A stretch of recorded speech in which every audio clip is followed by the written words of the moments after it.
Welcome back to the Boundary Corner podcast. I'm Curtis Wilson. I'm Brian Siegler, buddy. How you doing tonight? Sunday night. We got one after a win. We got one after a win. Yeah, we get to do this after a win. I forgot what it felt like. Feels so much better to do one of these without a win, even though it's only been 2 weeks. But you know, the losses just take more of a toll on us, right? And we got a lot of fun tonight. A lot of discussions about the game and some more fun stuff with something you got into earlier this week. And Brian, the finish line is Tuesday for you, right? Yeah, if I can get through tomorrow night, the next month is going to go a lot smoother. Well, at least things slow down a little bit. My week becomes more manageable. So I'll take the slowdown. He passed the mile marker of finishing youth sports in the fall this weekend. Fall youth sports is over. I got one of my 2 classes wrapped up this past Wednesday. I think I talked about it a little bit when we went last time. So, yep. And then the second of 3 big presentations for the other class takes place tomorrow. So, yep. Once I get that knocked out, should be pretty smooth sailing down the home stretch. Much easier for you from here on out. Regardless. I'm looking forward to. I know we're going into the holidays, which is always something to look forward to, but it's nice to take a little bit off the plate gradually as we ease into that, because obviously with all that stuff comes a little bit extra stuff for me to do as well. So it'll be nice having a little bit lighter load to compensate for some of that new stuff coming down the pike. Absolutely. And see, you're a little lucky this year when you make that move. You don't have to do what I had to do. Speaking of holidays, neighbor up the street put the tree out. I got the look. You need to go to the attic and start pulling everything down. So before the game Saturday, pulling a little bit of Christmas down, and then pretty much all morning pulling Christmas decorations down. And I gave my wife a little grief, but she was like, "Listen, you know how much stuff we have, right?" I'm like, "Yeah, we decorate for Christmas. You've been here. We decorate. We got." She's like, "If we tried to start Thanksgiving week, I wouldn't get everything up until the week of Christmas, and I want to enjoy the decorations." Like, you know what, hon? Whatever you want, let's do it. It's not a big deal. I mean, I get the want to like compartmentalize Halloween, then Thanksgiving, then Christmas, but for folks that either travel on Thanksgiving or are constantly on the go that weekend, you can't always get it done. I mean, we got a game to watch after Thanksgiving. We do. We're not going to want to. We're not going to be one to get the damn decorations put up. No, get them all. Get at least a good start going the weekend before, which is probably what we're going to do. Probably next weekend we're going to get a good jump on it, and then wrap it up once we get back from my mom's the following weekend after Thanksgiving. So there you go. All right, Brian, let's jump into it, man. Hokies our predictions, we thought it was going to be a close game, but offense, defense, and special teams all show out. Hokies blow the doors off of Duke. Kind of a bittersweet revenge game for Justin Fuente. Speaking of, because 2 years ago was the ugly game in Lane. He blows out Duke 48-17. And let's flip on the offense first, Brian.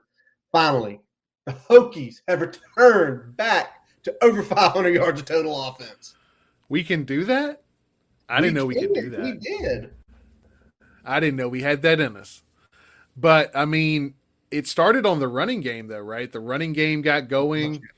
297 was over 300 before the kneel down. Yeah, the kneel down was 4 yards. So over 300, and probably the more impressive was it was over 300, and the carry, I think, let me get it back up here. It's one thing I did not notate. Wonderful me. But I had it right here. There it is. Efforting on 40 carries. on 41 carries. Do the Yeah. math. That's over 7 a carry. I don't care who you're playing. You run the ball that many times and get 7 a carry, you're going to win, and usually you're going to do what we did, which is absolutely blow the doors off of them. And let's talk about the guy who absolutely led the way. Monster first half and then monster game overall. Raheem Blackshear, Brian, 117 yards on the ground, 9.8 per carry. What did you see just overall in his game on Saturday? He was definitely and his game has gotten a lot better as the seasons went along, and this was the big game I think all of us were kind of waiting for Blackshear, and it finally happened against Duke. I think just because he's gotten better with his like one cut and go, he's been more decisive with his cuts. I think that's really helped his game. Duke was really poor all day, setting the edge, getting to the spill area, and he was able to really run inside and outside. And just he was able to really get to the second level. And when he gets to the second level, he's shifty. He makes guys miss, and he did a good job of showing some of the speed. He doesn't necessarily have breakaway speed, but he has good speed and can turn things into a big play there. So great job by Blackshear. Malachi Thomas unfortunately had a rough day, but we had a Keyshawn King sighting, and boy, did it blow up. It absolutely did. He reintroduced himself to us Hokies, 9 for 90. I mean, 10 yards a carry. He also had some receiving in there. We'll discuss that in a little while here. And then, the Fuente comment that really caught my ear, saw it quoted here. I think it's a glimpse of what Keyshawn is capable of. I love Keyshawn King. I'm unrelenting in my desire to continue to do things the right way. He knows that. That's the beautiful part about it. And there's not a more pleasurable person to be around when he's right. Heading this game, I felt like it was time to reward him with some opportunities, and he did not disappoint. So, sounds like he was not completely in the doghouse, but obviously because he had been on kick return, making an effort there, getting a carry here and there, but obviously worked back towards getting in that rotation. And then with the bad day for Malachi with only 10 yards, not great at all for him on 7 carries. He added that extra spark. Yep. He ran hard. And I think you talked about Raheem, and even with Keyshawn with some of the runs yesterday, the vision and the decisive cuts. They got to a point, they saw where it was, and they just cut. They did not run into the back of anyone. And I don't know if you saw this last night on Twitter or today, Brian. Khalil Herbert retweeting him, kind of give him a congratulations. And it seems like I don't know if he's in their ear sending the messages of what to see, what to talk about, but both of those guys, you see so many times these guys who are so athletic like this, they try to get out. They try to get out. When in reality, for me, an offensive lineman, things are being set up. You have to choose where to go. You got to be able to number one trust that the blocks will be there, but also read the blocks as they happen. Because sometimes, depending on what the defense does, there's going to be some adjustment to that aiming point potentially. So there's a couple things that happen in real time, and the really best backs can be both patient and decisive at the same time. And that's what Herbert was so good at. He was patient, but he was decisive. Once he made a decision of how he was setting things up, he'd get through there, and he had the ability to turn a big one into a touchdown, just with his speed and his ability to break those arm tackles at the second level. And Raheem showed promise there, and I think this was we really focused on getting the running backs involved in the game plan altogether from Jump Street, and they showed out. They showed that they were capable of getting the job done. They really did. I mean, they showed they were capable of getting the job done. They go over 200 combined on, not that many carries. I mean, I think they were over 8 per carry, which is just insane combined. A little bit more than that, actually. But let's talk about also up front, Brian. Let's look at the offensive lineman. Brock Hoffman was out, saw him street clothes, boot on the sideline. Be interesting to see if he's back any more games this season or potentially the bowl game. He did participate in the senior day ceremony, so kind of the writings on the wall there. But we started out our starting five when we first rolled out was Luke Tenuta, Lasita Smith, Johnny Jordan, Silas Danzy, and Terrell Smith. Terrell Smith ran 25. I'm sure that warmed your heart to see a low number on a lineman.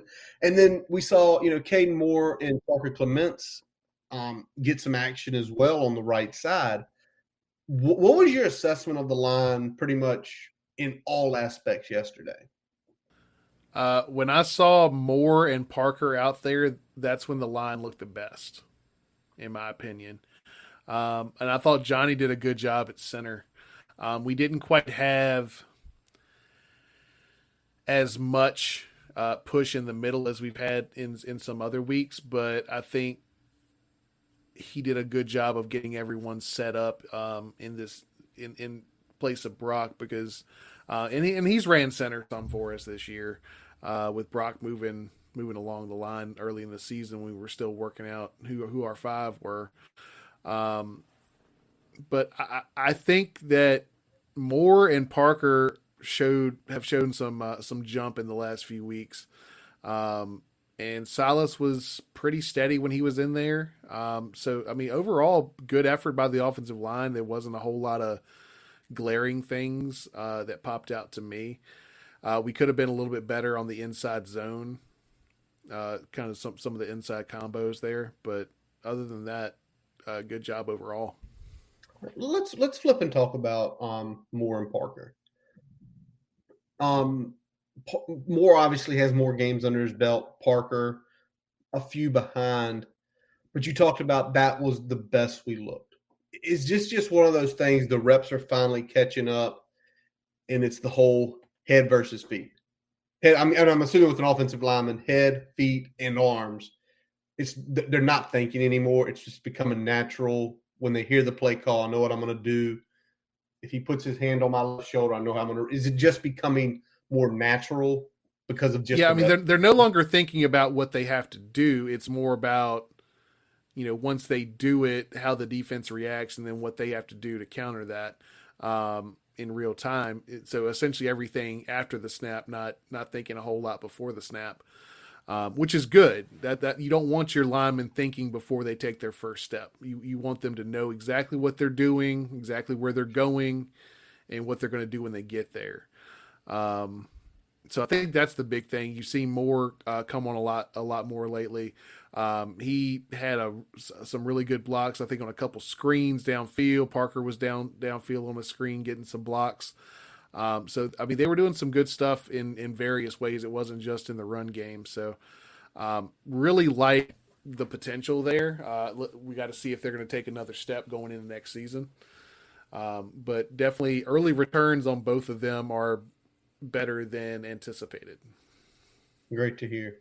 All right, well, let's not forget the man getting every snap, Braxton Burmeister. Knox Kidham did get some snaps when Braxton went down with a little wrist injury, but he did get back out there. And I'll just say this, Brian, when we actually run read options and we have some design runs and he's allowed to scramble, but keeping him under that 10 threshold, this actually helps not only him a ton, it helps his team a ton. I mean, he had 71 yards on just 9 carries. Yeah. And it was a plethora of things. Yeah, we saw how the offense opened up once he was keeping more, once he showed that he was a threat in the running game. But 9 carries, 71 yards. I mean, that's a big day. That's probably the best day he's had since at some point last year in terms of running the football. And what he did, I mean, he didn't get hurt on a play where he's keeping it. I mean, and he did a good job of getting down when he did take hits. It wasn't those type of hits where, it's a big lick or an awkward fall. He was able to go down, get back up, play the next play. And I think that's what we probably needed most of the season, to really open things up in the running game for the running backs early on.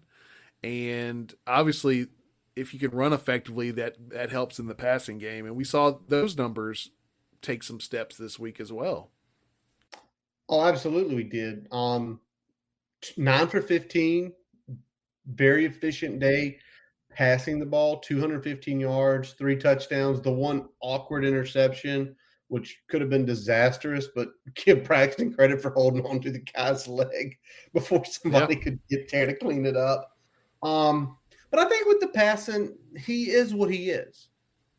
I don't, and I don't think unless you have an exceptional teacher in that room, which we're showing that we don't, that he's probably not going to grow much more than what he is. And you're going to have a really good running game.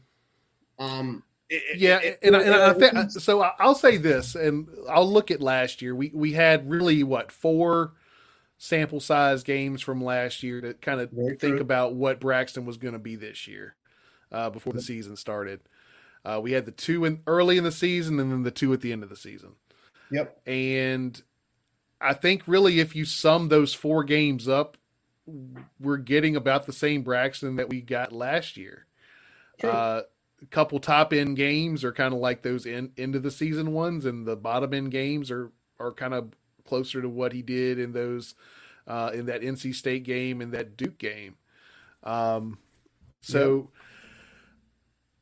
it is what it is, and we see that when we can run the ball effectively and when we do incorporate him into the run game deliberately, he can be more efficient with the football. But in terms of slinging it around and throwing deep balls, I mean that's not what he's going to do No. consistently. We can pop one every now and again when it's set up, when it's schemed, when he's got a wide open throw, when he can step into the throw. Yeah. Like all those things have to be in place for deep balls to be the bread and butter.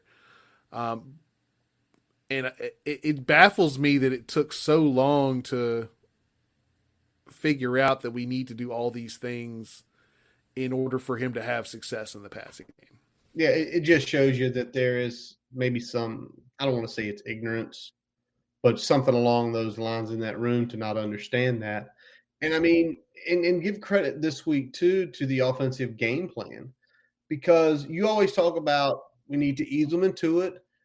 First play of the game was a shot, but the first play of the game was a shot that was set up perfect. And he just overthrew him. All right, that's fine. What I really enjoyed though is we didn't go crazy on shots like we did against Pitt. We didn't try to throw a ton of screens like we did against West Virginia or the medium range and short games like we've seen at times. It was a good mix of passes. Yeah. Essentially, Duke at no point in time could key on exactly what we were doing in the passing game.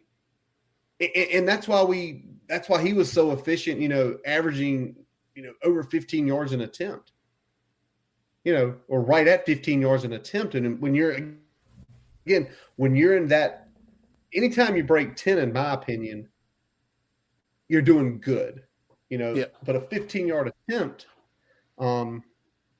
is really good. And I mean, we're going to get into some at the end here. So hold your tongue, Brian, because I know what you want to do. He's going to hold his tongue.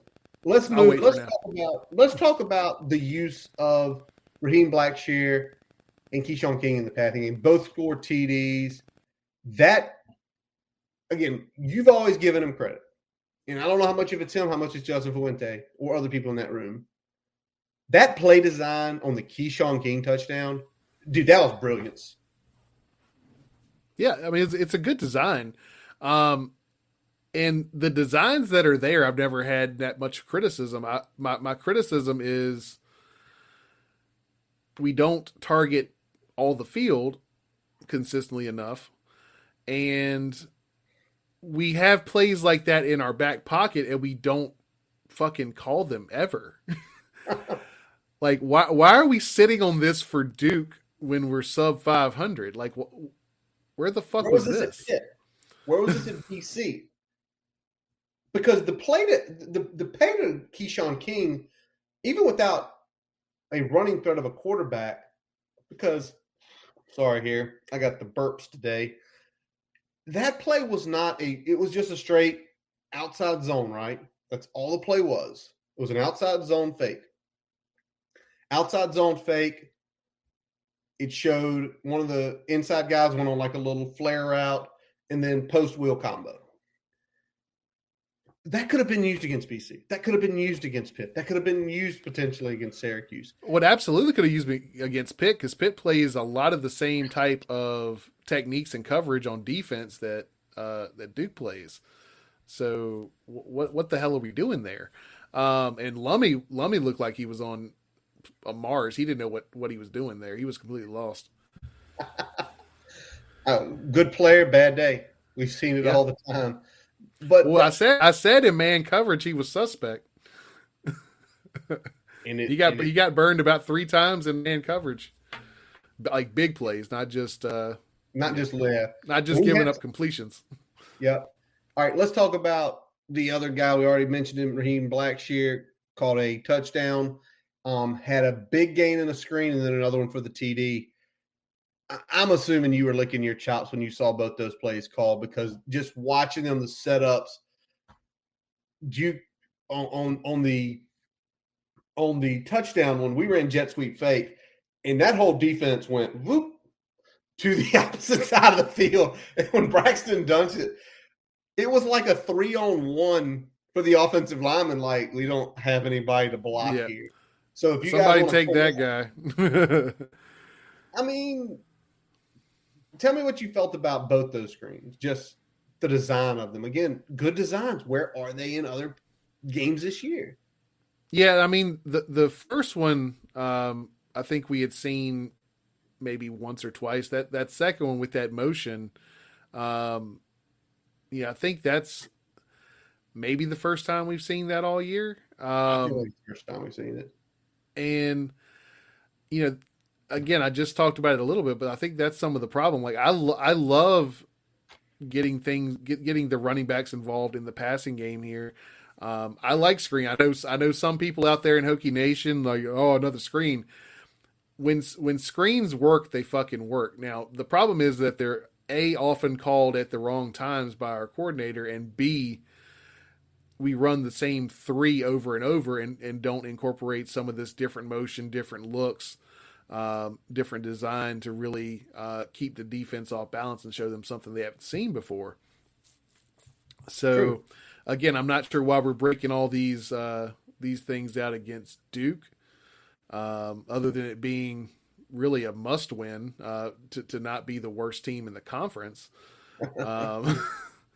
so, we've at least established that Virginia Tech not the worst team in the ACC. Not the worst team in the ACC by far. And it's because of guys like the couple guys we've mentioned in Tavion Robinson. And I tell you, every time he gets his ball on a punt return, you just feel like it's coming. You know, he had 3 yesterday, 73, including a big 43-yarder that just flipped the field. Again, it's a net punt nightmare.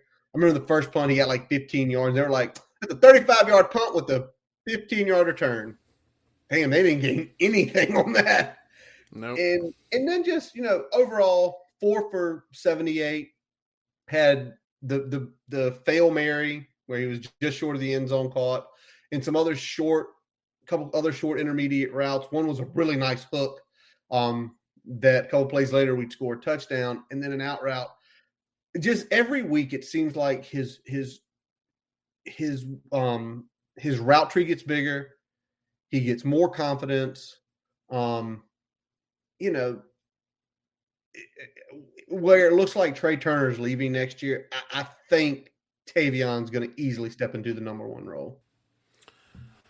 Yeah, and what he does, he really can line up all over the field. He's probably more of a natural fit in the slot, but he can line him up outside. He's got the full complement of the route tree. You mentioned the fail Mary. Let's talk about that 2-minute drive just a little bit. Why do we go hella conservative in that situation? And then as soon as you bust one good run, you're like, okay, well now we wasted all this time. Now we need to hurry up again. I'm not mad about that. Can I tell you what I'm mad about? What you mad about? There's 40 seconds left. We're at the what 47? Yeah. We're about what 10 yards from Romo getting a shot to kick it, right? Yep. We have 3 timeouts. 3. Not 1, not 2. We have all 3. If we're like going downfield or going sideline routes, you can still run screens. You can still run the ball. You can still take shots over the middle of the field. We were The acting full like we field. had Why are more. we acting like we've got to either get a bunch of yards or get out of bounds? Like neither I of didn't those think. are have tos. Well, you sit here and it again. It's ineptitude because you should know. I've got 3 timeouts. If we bring a 10-yarder over the middle, we burn one. Quick set up, and then I can sit there and say, now we're at the 37. Do the math. That's about a 53-yarder. Romo's made. Which one? The 51-yarder looked good from 61 earlier this year. Yeah. I know the wind was whipping yesterday, and he played into that first kick that he missed because he thought it was going to He bring tried it to back. put that into the wind, and then the wind didn't do anything for him. He didn't do it. So the rest of them, he just aimed dead center and banged them through. Yep. But you get 10 yards. Timeout. Well, let's get 10 more. Now you're at the 25 where you can legitimately take 3 shots at the end zone or take one more shot and try to get 10 to 15 yards closer. It's just bad. It's just terrible play calling because you're terrible play there, calling, terrible game management, everything. communication between the play caller and the person that is responsible for getting timeouts on the field, namely Corn and Fuente. And Fuente. Corn for the play calls, Fuente not telling him I have 3 timeouts. Your entire playbook is open. Yeah. I know you don't, and that's part of like communicate. Make sure your play caller is doing what you think needs to be done because the buck stops with you, buddy. Yep, it's 100%. All right, Brian. Let's just talk about the last 2 receivers real quick. Trey only had 1 catch, circus catch, but I noticed on a few other passing plays after that one big circus catch and them targeting him, the safety was over top him the rest of the day. He was not getting any more single man coverage. And I think that helped open up the run game, and it helped open up, things for guys like Caleb Smith, who had one of his, it wasn't statistically big, but the guy caught a touchdown from walk on to scholarship to catching touchdowns from up here in Louisa County. Big play Trey, letting everybody else get the big plays because they were scared as hell of him, and Caleb Smith taking it home. Yeah, and I think Trey was just happy to play that game. Yeah, if we're being honest with like knowing that it's going to be his last game in Lane, just the fact he was able to go out there and finish the game, I think that was big for him. And shout out to Trey Turner, like everything you could want in a Hokie. Yep. So I mean, great career here. So shout out to him on playing his last home game as a Hokie. Can I say something too about that? Yep. Had a buddy went up with his kids, and Trey actually during the Hokie walk came over and gave them all 5. He's got a picture of it. Just shows you. Yeah, very I mean, cool. he is definitely a fan's player. Yep. Fan favorite, like everything you want to put in that bucket. That's what Trey Turner is. So, shout out to Trey. Great job. And we've loved watching you play here. Yes, we have. And then Caleb, tell me you saw the give credits to whoever was the producer for that game yesterday when they showed the Caleb Smith touchdown. Because they had ran like a little run game where he was blocking and then he released and he went upfield. 2 plays later, they run the same play. He's blocking. The guy just sheds him, like forgets about him. The safeties come up, and it's the seam. We use the seam again. That exists? It exists 2 times now. 2 times. Wow. Yeah. And I like that we had the setup there. I like that we were getting inventive with how we were going to get our guys open in the passing game. Um, I just keep going back to where the hell has this been? All I right. don't know why we're emptying the playbook for Duke. All right, Brian, let's do it. Brian has a juxtaposition. Brian is a little heated. So go ahead, Brian. And it's not just this year. Seems like every year under this coaching staff. Well, it seems like every year we have the bad game followed up by something like this, right? We've had, Pitt, and then we follow that up. We've got this game, we follow it up. I mean, I'm a little confused that last year we've had some games very similar to that. Essentially the entire month of November and December. Then we get UVA. Like, why can't we essentially win the games that we should win all the time Well, or Brian, most of the time, right? go back to the first year, the loss to the Syracuse in the Dome. Yeah. Not like a 1 or 2 point just got smashed. You remember what the next game was? What was that? It was the Miami game. That first year Miami game where we absolutely curb stomped them. Yeah, and let's talk about Miami game. That was the game after Duke in 2019 where we get blown out by Duke and then we go out and shock Miami. Nobody gave us a chance in that game. No, not at all. Not at all. So it's just one of those weird things where it's like it's an MO of this coaching staff. Just like we're gonna have a really bad game, like just bad, look bad in all aspects, do some really screwed up things. But then the next week we're gonna make the fans, us included, like where was this? Yeah. This year we get to say where was this during multiple games, not just where was this last week, even Yeah. though we get a direct correlation back to last week. So hopefully what the feel is it's not much more of this, Brian. Hopefully they can carry the momentum to Miami, which is going to be a night game down Yeah. in Miami. Well, 7:30 kick, right? 7:30 ACC network kick. So good times on that. Brian, let's talk about the defense for a few minutes here before we get to a few more things. Popped up, we talked about Gunnar Holmberg. Gunnar Holmberg ruled out the last second. Ruled out but fully dressed. So I'm guessing he was their emergency QB. He's an emergency quarterback. If everybody was injured, essentially the 2 other guys they had, he would have came in. Essentially good enough to play, but not good enough where you felt like he could go a full game of getting pounded on. So smart move. I mean, it benefited us. I mean, it definitely it took some of their teeth out of the passing game. Yep. But of course, we was 2 more athletic quarterbacks, right? Holmberg's like here, Riley Leonard's like here, and Moore, who finally came in, is like here. So it was clearly something where if he was dressed, he probably hadn't done any of the lead up. It probably had just been Moore, probably had just been Leonard, and that's to our credit, or to our credit though, having those guys on, we still held them under 100 yards below their average. Yeah. Well over 100 yards below their average. And then on the money downs, we show up again, unlike BC, goes back to the juxtaposition. They were 5 for 19. They were dreadful on 3rd and 4th downs. And it's why we sort of dominated the game. Yeah, definitely one of our better defensive performances of the year. I'd put it at least in kind of the top 3 there.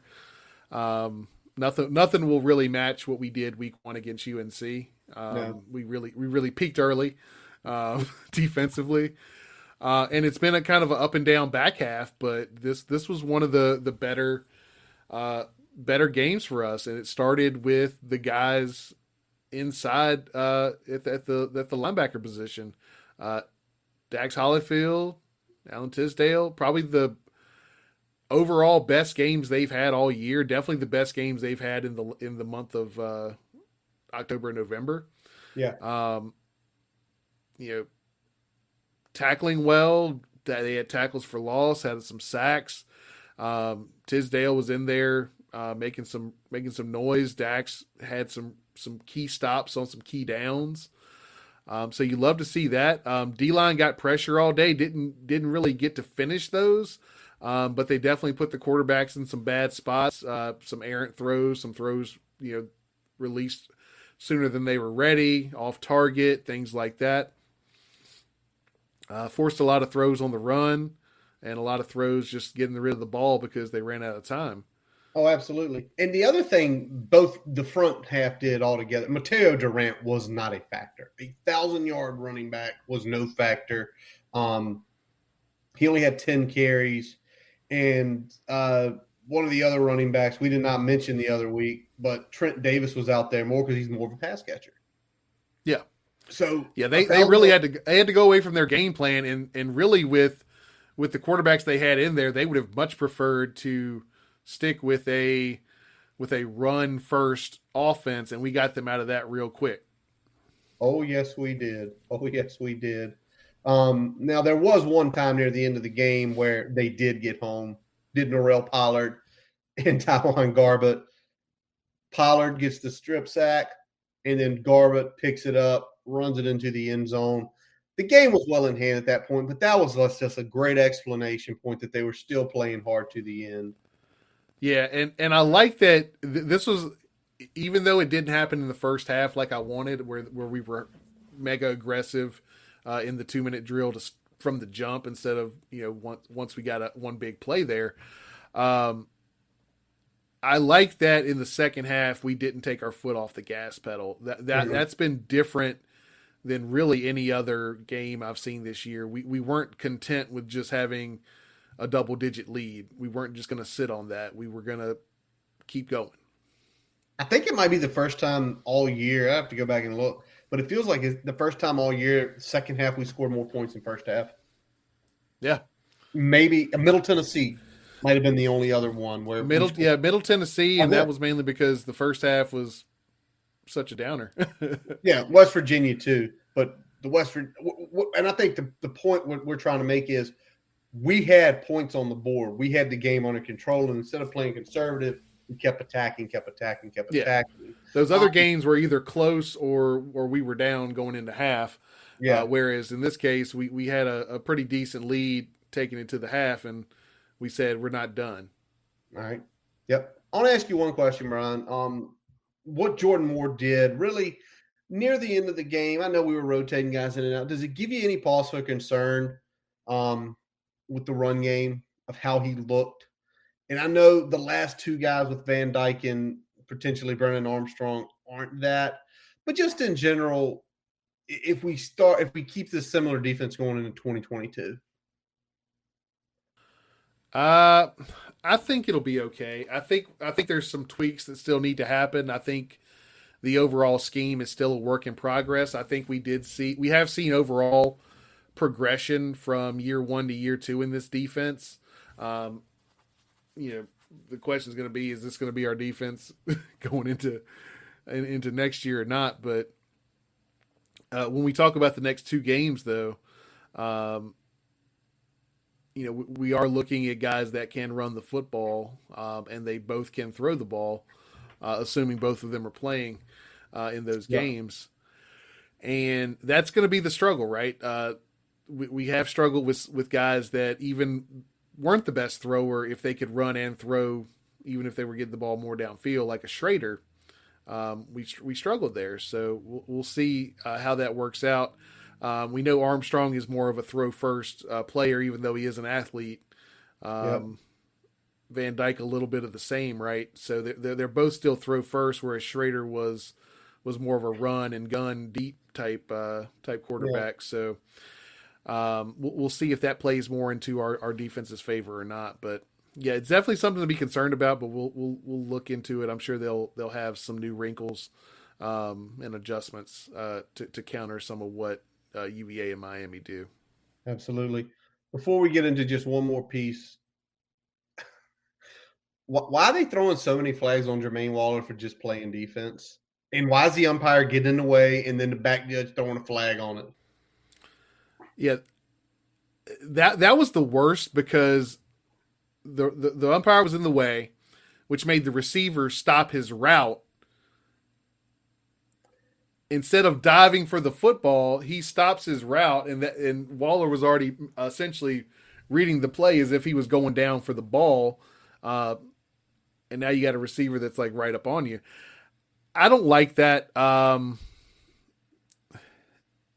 There was 3 flags on him. Probably only one was actually legitimately pass interference. Well, the one him and Bebo were hand fighting. And Yeah. literally the way it looked, it was like at the last second, his arm was extended right before Bobo's was extended, and they throw it, and it's just like they're fighting. That's not a flag. Again, we talk about the ACC officials. We know they don't like to throw the flags very much in the PI. But when they Um, do, but when they do, it's very inconsistent. I think that's the problem. If you're not going to throw it, be consistent. If you're going to throw it, be consistent. I don't care so much one way or the other. I just want you to be consistent. That way, predictable outcomes, right? yep. Any shock to you how much he covered Bobo with being 6'5", 220? I mean, he's done well against bigger receivers in the past. So I mean, I don't think that was too shocking. He definitely held Bobo in check. Yeah. I mean, just 3 catches for a little over 30 yards. Yeah, One of Bobo's lower output games all year, reception and and we know they didn't have the best quarterbacks pulling the trigger there, but at the same time, he held him in check. Even when he had time, he was there in coverage. So, shout out to Waller, great game. absolutely. Continuing another great season here for him. Yes, he is. All right, real quick, Brian, before we take a break and then come back with some stuff you've been digging up, I wanted to kind of go over the defensive rankings because Okay. I don't know if everybody looks at it's something I follow, but let's go ahead. Scoring, we are 32 in the country. We're giving up 21 a game. Compared to last year, leaps, bounds better than we were last year. Leaps and bounds, not even a question. We are a top 15 passing defense, but the run defense is still struggling over 103 yards, or excuse me, 130 country, over 186 yards. The red zone D still struggling at 99. But there is something I noticed, and I know you've been talking about this with the new scheme we're in. How many red zone trips do you think we've had this year on I'd defense? say few. I'd say significantly fewer than last year. It is. It's only 23. And the numbers are getting a little bit better, 17 touchdowns to 6 field goals, but only 23 trips. Where when I was digging through the data, there are teams that are like UVA has over 44 trips into the red zone against them. Over 44 trips. And they're giving up like 75% of the time a score, and they're ranked higher than us. But it's also like, but you've also let teams get double the times into the 20-yard line. That says something because if they're getting down and you're scoring and they're scoring at a 75% clip, and the other, we're only, we're giving up 80, but you're only getting down there 2 times a game, it helps. Total defense 60. Where would you give them a grade right now? Defense in general. I'd say it's somewhere in that B minus C plus range. I'd probably go C plus. I'd like to see the red zone improve in terms of stops, and especially forcing the field. We definitely need to force more field goals. You're rarely going to get a ton of true stops there, but we need to definitely be closer to that, 65, 70% in terms of forcing field goals there. Now, when we talk about the rush defense, that's concerning, but we have done a good job of stopping the bleeding throughout drives. A lot of the big gains are coming kind of early in the drive, and then we're settling in and then getting off the field. Um, the problem is that when they do get in the red zone, that's when the rush defense should be bowing up a little bit, and it hasn't. Yeah. So I think that's more concerning than necessarily the fact that they're getting a bunch of yards there. And we really only had like two bad defensive games. Um, Yeah, two Syracuse and Notre Dame were the two bad defensive games. yeah. In Notre Dame, it was like the B minus game until the end of the game, and then it was the F minus. It went from like, hey, we're doing okay to what did we just put on the field for two drives at the end of the game? Yeah. So you had two bad games. You had two games like Pitt. Pitt probably goes in that category. You sure? I mean, Pitt was scoring over 50. We held them to 28. It's an egg game because the offense just couldn't do anything. I'm talking about the rush defense. Oh, yeah. Rush defense. I'm sorry. My bad, man. Yeah. They shouldn't have been able to run the ball like that against us.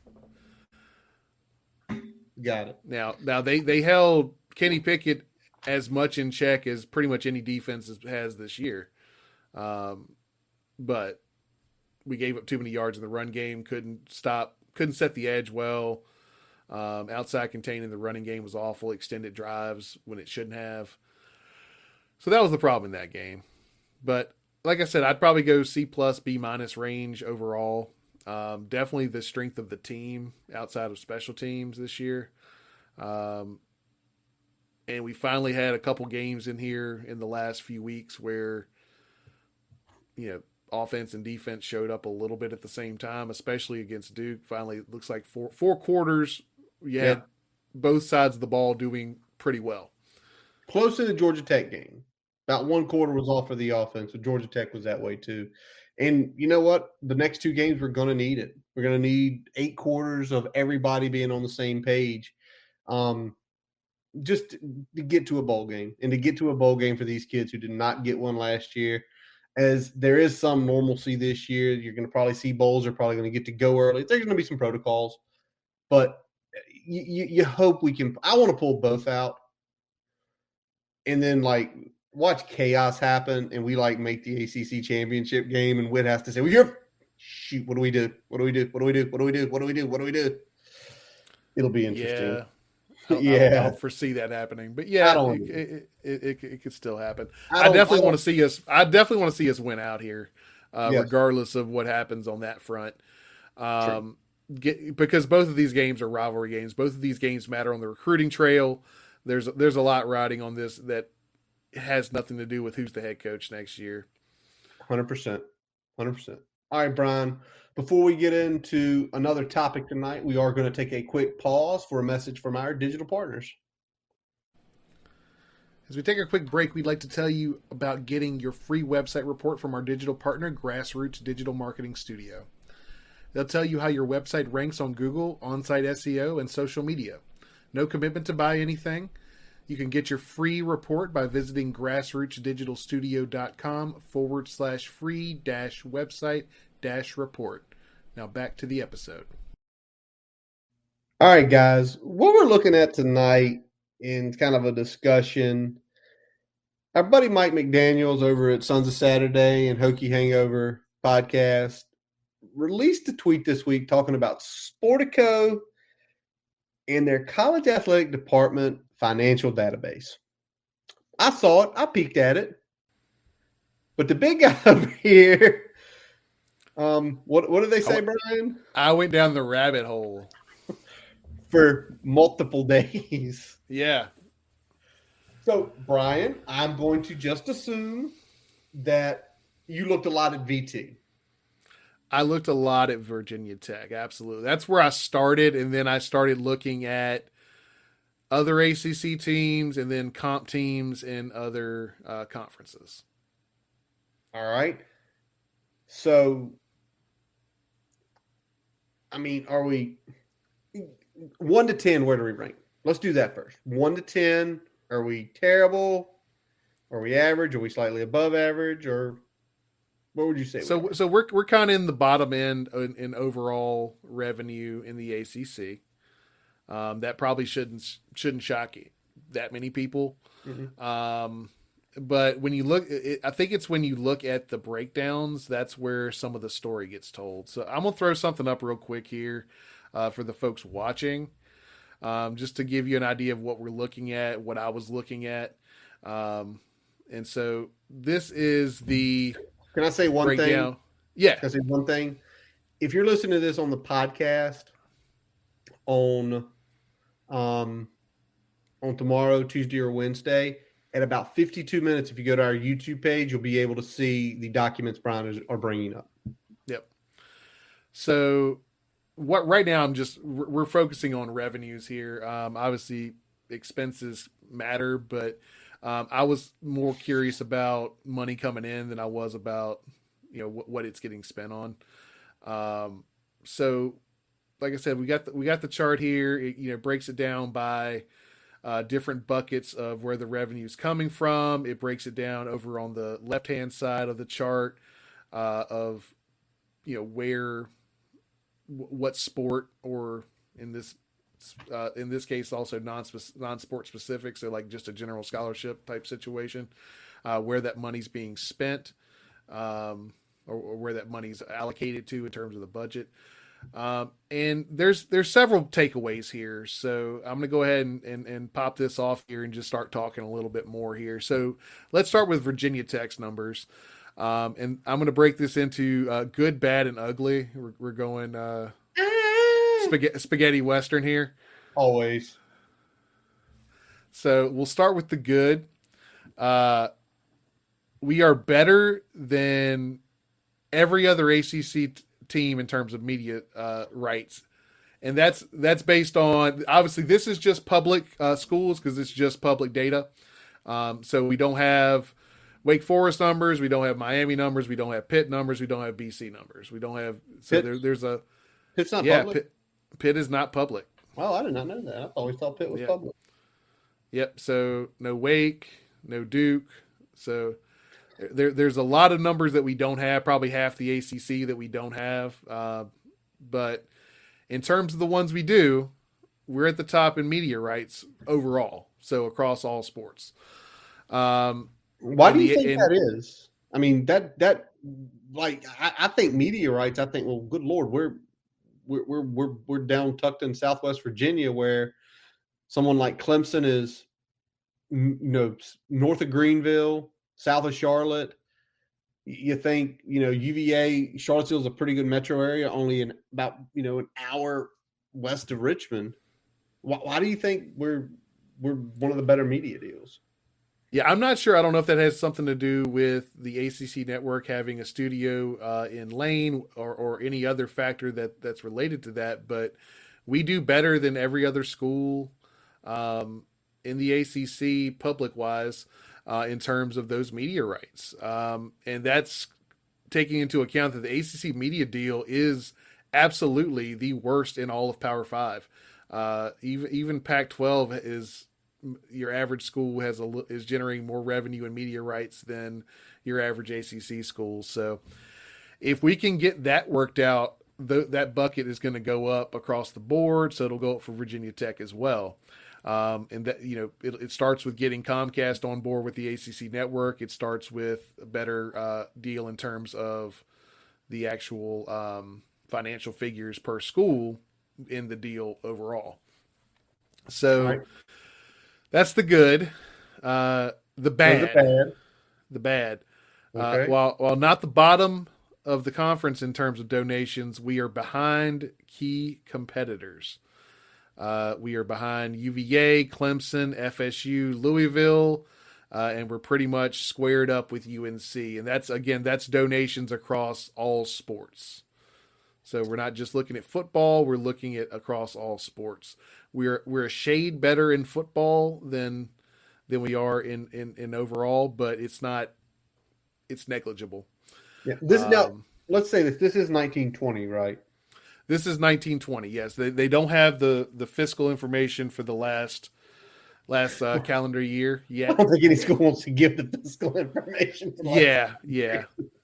Well, So, and I so know donations have been trending up, so we may be firmly ahead of UNC, although UNC has been on a big donation push as well, so they may have matched us there with some of the things Mac has been doing, even though it hasn't translated to wins like they'd like on the field. But they have been making a big push in recruiting, and that tends to help with donations and things like that. So, more than likely, we're probably pretty squared up with UNC still. Uh, but having UVA and obviously Louisville, most of that's basketball. yeah, So they're not doing a whole lot on the football front. That's the team that we jump UVA and Louisville when you just look at football donations. Um, okay. but overall, we're lagging behind. We're um, almost 10 million behind Louisville in overall donations and 8 million behind. Sorry, 7 million behind UVA in overall donations. But the whole thing about thinking overall donations, Brian, isn't it?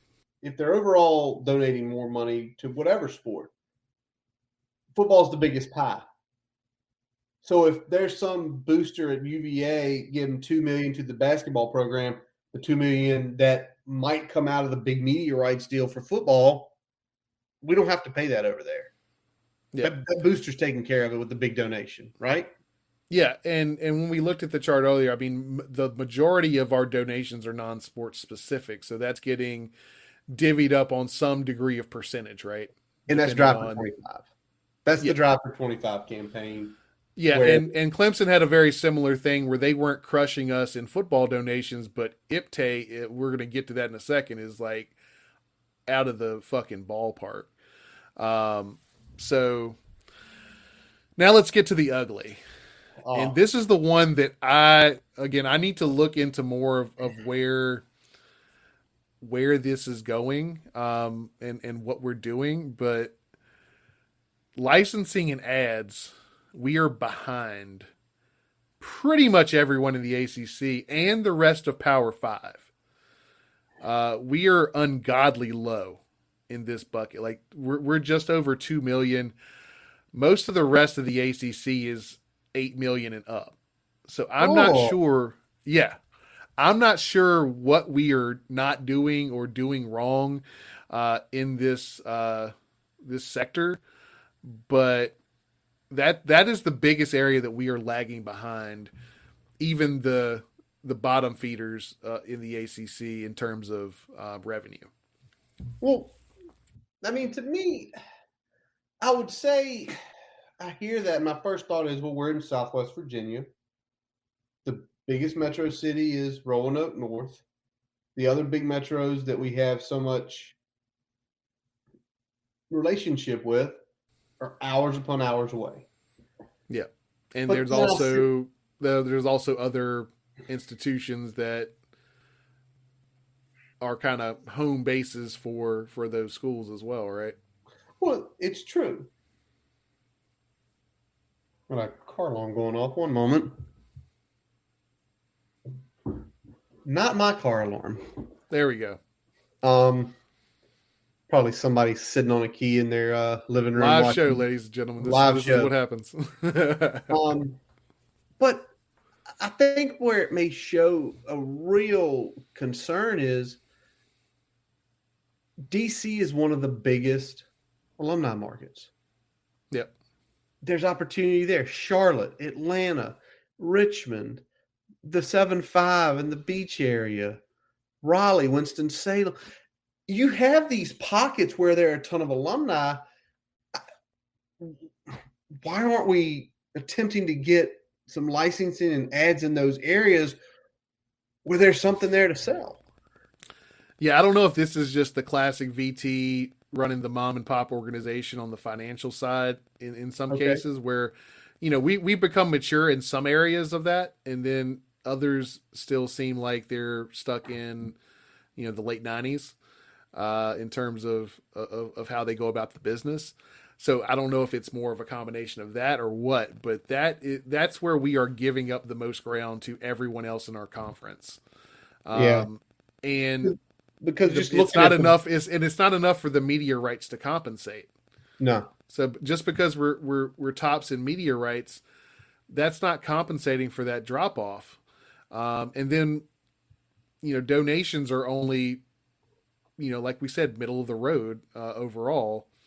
So they're not bad. They're not hurting us, but they're not acting as a benefit. And when you talk about not just in the conference, but when you look at all of Power Five, when you're competing against those schools, especially ones that have those better media deals, donations become a bigger role because they are something that, if you get the right motivation, is easier to start stacking in the bucket, right? So that's where, when we talk about donations and saying donations need to improve, yeah, that's the easiest to improve. So that's why it's pushed. yep, Um, but so one other thing I did was look at some other schools that we compare against, and the one I kept landing on and this was mostly based on kind of historical, at least recent history of the success of the programs and the overall alumni base. They're very similar. So that's Michigan State University. And in terms of donations, pretty much right on the same ballpark as Virginia Tech in terms of the revenue in the 1920 year for donations, right at the 21.5 million range. okay, But they are kicking our butts in the one area we suffer in, and actually also in the area that we are best in. So this shows you how much better the Big Ten deal is than the ACC. Media rights for Michigan State University are 16 million higher, so they are in the 44 million and change range. good gracious. Yeah. Then you've got licensing ads. They are 16.5 million, so they are 14 million higher than Virginia Tech in that one uh, budgetary bucket. And All those right. are the two buckets where, if you sum them up, is actually making up the difference between our overall revenues, because the overall revenue difference is just over 30 million. Virginia Tech just under 100 million, and Michigan State just over 130 million. So those two areas, the media rights and the licensing and ads, are where the big difference is. Well, you're saying 30 overall, and I'm just pulling this up here, Brian. If you want to pull it up on the screen, their total revenue is 130 million. That's Yep. insane. Um, because if you think about where, yeah, and I'm going back, and as you were saying all this, I'm pulling up a map here about where East Lansing, Michigan is. East Lansing, Michigan is about 2 hours west of Detroit. They're not. Yep. Ann Arbor is literally 45 minutes outside where Yep. Michigan is. So that license and ad revenue says a lot to me, because, and I don't know, they're not in a super rural. Grand Rapids is a couple hours west. They're more in a, I don't know what you'd call it, maybe greater metro area where you're going to hit cities here and there. But to have that sort of licensing and ads concerns me. Can you pull up and tell me just what the licensing ads in football are? Because I want to see the difference there. Because I mean, obviously, Michigan State has Izzo. Michigan State basketball has been on the map for 25 years. What's the difference in So licensing ad for football compared to um, so football for program? Virginia Tech. Yeah. All right, let's take a look here. So football is essentially a little over half of that total. Most of the rest goes into non-sport specific. So I'm guessing just Okay. general licensing of apparel and things like that. Okay. Um, and then So you've got like, the other sport specific. if you would go out there and harshly push the 1999 jerseys or some of the pro combat uniforms from the mid 2000s or the early 2010s. So And Michigan State has a very classic uniform, right? You don't see them go crazy all of a sudden. Yeah. But I'm sitting here thinking, are we missing the opportunities there where they're not? It's possible. Like, I don't. Again, they don't separate this out ads versus licensing, so I'm not sure what Michigan State is doing well that we're not doing. I just know Okay. that we're not doing this to any degree that any other Power Five school is. So I don't think just geographic region has anything to do with the hindrance there, because there are other schools that have a similar, um, you know, geographic footprint that are doing much better. Yeah. And I like the way Brian, because I could see the next two Brian's going to talk about here. I like the way you pulled one out of another conference, because when we think Michigan State football, we are kind of on equals with them. 20 years ago, we were well ahead of them. 15 years ago, we were ahead of them. 10 years ago, we were well ahead of them. 5 years ago is when, they made the playoff. They've been more of a power than what we've been. And I also think if, you think about Michigan State University, um, land grant school, right? Yeah, Founded about the same time back in the 1870s. So age wise, same age, same type donor base. So, yeah, um, and like I said, overall alumni base is about the same. They're a little bit heavier, and donations are, like I said, are pretty much flat.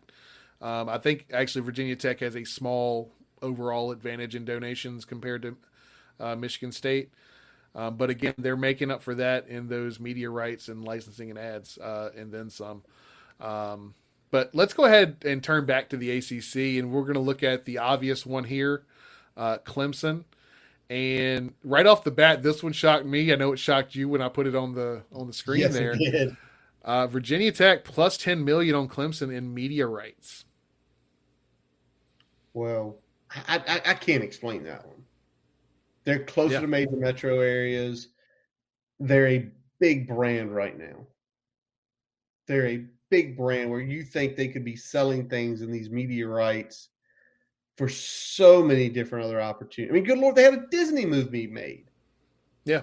I know that got some Disney. And That again, this is 1920, so that would probably be in either last year's numbers or going into true, next year's numbers. But true. um, In general, yeah, in general, in general, you would think Clemson has been in a situation where their media rights would be at least in the ballpark of Virginia Tech, right? But true. they're not. Now, football, those numbers are pretty even. Okay. And actually, Virginia Tech still has a small advantage there, but more or less they're even there. They're losing the ground in the other sports, Well, we all know which kind of about makes the sense. donations. Yeah, we've all heard about the donations in that campaign. How much is that plus minus or plus? All right, so the difference between Clemson and really any other school is that they make up for it in two areas, and the biggest one is donations, where they double us up. So how much is their number? They are at 44 million in donations, That's and most of that is the non-sport specific IPTE fundraising drive that they have ran up to great success. yeah. Um, and like I said, doubling up Virginia Tech in that bucket is significant. But they're also plus 10 million in licensing and ads, so they're at that kind of 12.5 million range. They also do something that not every public ACC institution does, and they actually have a significant direct institutional support, where they give 5 million directly to their athletic department in direct institutional support, whereas Virginia Tech is in the like bare like 2,000. It's a very small figure. Wasn't the president of that school made the decision back a few years ago that they were going to go all in? Yeah, And it sounds like by giving $5 to $6 million, it helps, right? yeah. The only You other school that gives direct more is FSU in terms of the publicly available information. okay? Not helping them a lot now, but still, it's good to know it's there. Here's the ones that here's the one I want to talk about. I want to look at the donations, the direct institutional support. You've got to have a president that's willing to write those checks the out of certain funds to say, Yeah. here's 10 million. The licensing and ad things, makes sense, right? Last 10 years, they've won multiple national titles, tons of NFL players, Yeah. something you can actually go. But here's the thing The that, brand is out there. yes. The Here's the brand thing, somewhat sells itself. yeah. Here's the thing where I think Virginia Tech has to figure out what it's doing wrong. You know the difference between the amount of living alumni for both schools? It's pretty significant. It is. Clemson's at about 150,000. Virginia Tech's at almost 240,000. That is 90,000 more, give or take, alumni. 90,000 more people you can attempt to reach out to get funding from. And again, why did they start the drive for 25 this? Because if you can get, just do the math, Brian. If every single Virginia Tech alumni, actually, you know what? Let's go 80%. Yep. Go 80% and say if 175,000 simply gave $25 a year minimum, it's like a $4 million thing. That's not counting your big donors. That's not counting people giving more. Yeah. That's 25 a year. Now, if you say they're going to do it 25 every month, I mean, through the roof. You essentially at like 150, 170,000 people, you're looking at like 50 million. It's $300 a year. And you don't know everybody's situation, but to push the donation thing, the 25 was kind of an ingenious move to me. You get people going and they give 25. And then you say, can you give 25 every month? A lot of people will say, yeah. Right? Yeah.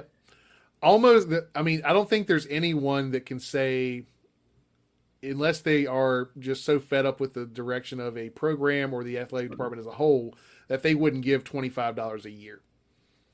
Yeah. I mean, yep. And then once you get $25 a year, all right, well, now 50.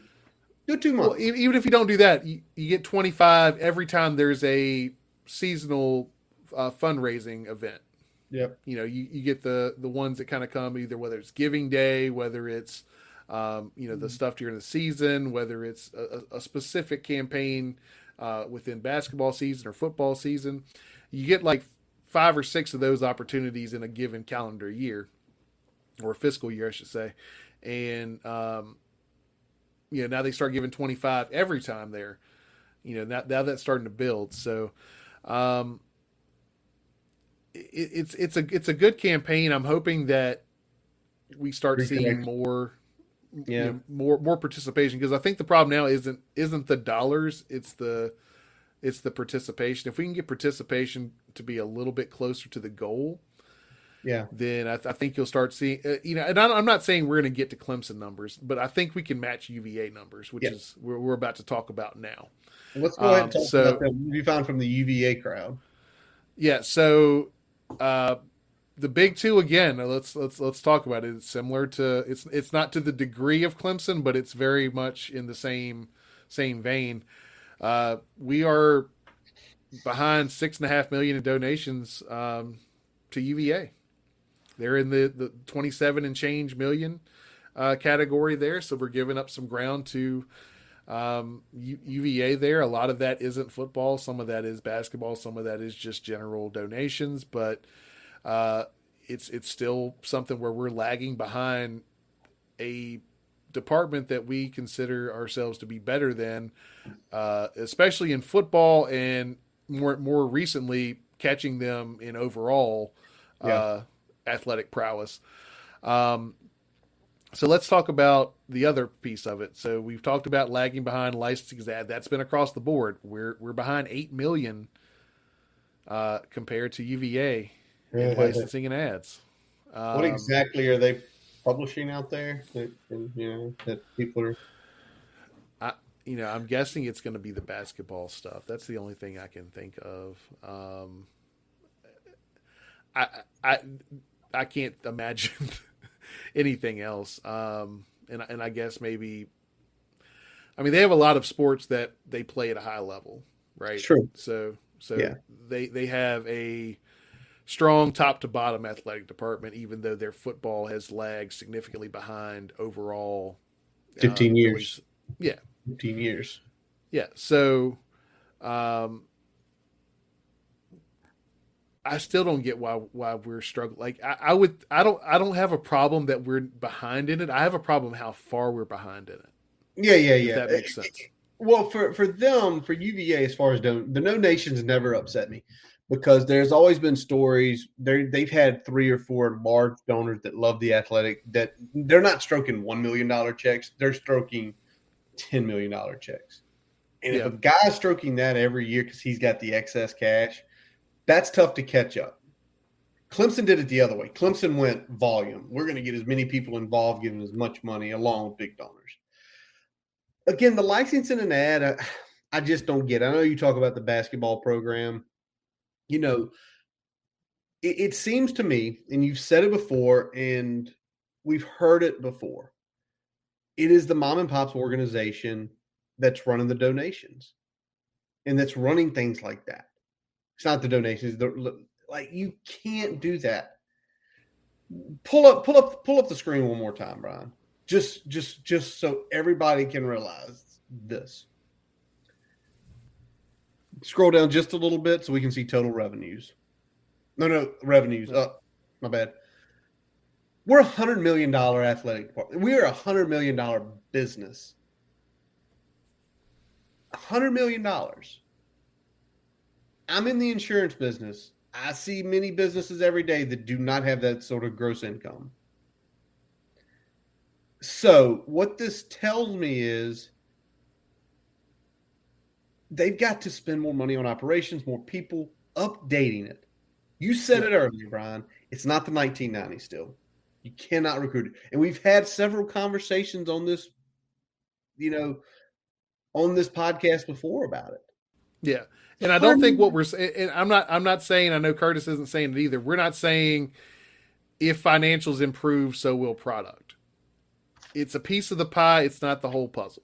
No, it's not. There's a lot of things that have to improve recruiting overall, not just the investment in recruiting, but you got to get better at recruiting and closing. You Yep. got to get better on in-game adjustments. I mean, there's a lot of things that are related to the coaching staff directly that still need to be fixed. But if you want to set up anyone for success, finances have to get better. And you know what? We talked about it last week too, Brian. Give Witt credit. Where we are financially from where when he came in after Jim Weaver, we're well ahead. We talked about it last week, remember? And Yep. you said specifically, and this was before this report even came out, we're better financially than what we were 6 years, 7 years ago. Yep. And that's big. We can be better though. And I think now that, obviously the next hire is big in football for Witt. Very big. And when he's going through that interview, I think if you have someone from the marketing department talking to him, right? Like, listen, yeah, we want a great football coach. We want a guy who's can motivate the kids, can recruit, but we also want somebody out there that can sell the program. They can sell the program. Sell the program, get the donors, make the donors happy, and some of that's on Well, the field product. the donors, But some of that is talking to the donors, conversations with the donors, access. Like but there's so many things that this regime has not done well that affect how donors are willing to uh, hand over their funds. but after seeing this tonight too, Brian, the licensing and ads. Yeah, If you and have a more, that's something that doesn't really. That's an internal thing. that's an internal thing. But if you have a more, if you Mike Young right now, tell me that there's eventually not going to be someone that loves Hokie basketball enough that has some big company that is going to be willing to stroke a big check to say, I want to sponsor this. I want Virginia Tech stuff on my merchandise. Yeah. You got to have that sort of personality who can go out and sell the program and then convince, well, I'm going to buy some ads. Yeah. I want to do this. I want to put your logo on the side of I've got my company polo and I want your logo over here. So how Can much we do I have to can we do? talk about an Amazon deal sponsoring football? I mean, we've got a relationship with Amazon in place now. Let's go ahead and Give us 100 million, yeah. 100 Well, million a I year. think the problem is that with football, they limit the small sponsorships, but they are very stuck in these. We have these relationships that we've had for years, and we're sticking with them. We're not Yep. looking for new one. Like it's very much a we have what we have and we're happy with it, so we're not touching it. But the brand is bigger. Go after something else. Brian, Exactly. I'm gonna give you massive kudos. Great research job on this. Hoping opening people's eyes. Go to Sportico. Go to the SEC and look what a program like Arkansas. Arkansas is like $137 million revenue a year. And I know a lot of that's from media rights, but they've got a lot of other stuff going on too. All right, Brian, let's talk about Saturday pick 'em before we close it up tonight. Brian, rough week. Rough Yeah, it week. was bad. It was bad. Brian went 3-7. Um, got Pitt, got BC, got NC State. No, did not get NC State. My No. bad. Hold on here. I got Pitt. I got let's see, who did I get? Pitt, BC, and Michigan. Michigan. Yep, that was the other one. All right, so I might have done. Brian went 3-7, 59-52-1. I went. I Everywhere we normally differed, you were right. three. Yep, the Notre Dame UVA game. Brian was expecting Armstrong to play. He didn't. I went 5-5, so I have to change some stuff up here. I missed the looks. I thought I took weight, but I didn't. Coin flip situation for me this week. And you feel like in this we got like Miami had it covered, gave up a 4th and 14, and then the touchdown to lose the game. NC State lost by 3. Yep. When you have 2 and you lose by 3, it's gut wrenching. The Baylor Oklahoma game, I went Baylor. I don't know why. I guess I just thought home field, but one of those weekends. The one that I think shocked me and you more than anything. Pitt beating UNC by a touchdown. Pitt had a really off night, but Cuse Louisville. Yeah. Did anybody see that coming? Nah. Louisville jumped on their ass early too. They did, and it wasn't like turnovers or anything like that. Because when I opened up the game, the Stat Central for that, I was expecting to see, all right, Schrader probably threw 3 picks, or they Fumble or a return. Yeah, no, maybe a pick six, maybe a scoop and score. they had some bad punting. Yeah, They had bad punting, and that was it. So I don't know. Tennessee hung in there with Georgia for a while. But I was talking with my father-in-law a little earlier today, and it's something about Georgia. It was 10-0 early, right? Or 10-7. yeah. 10-7 early. Yeah. How quick did Kirby Smart adjust?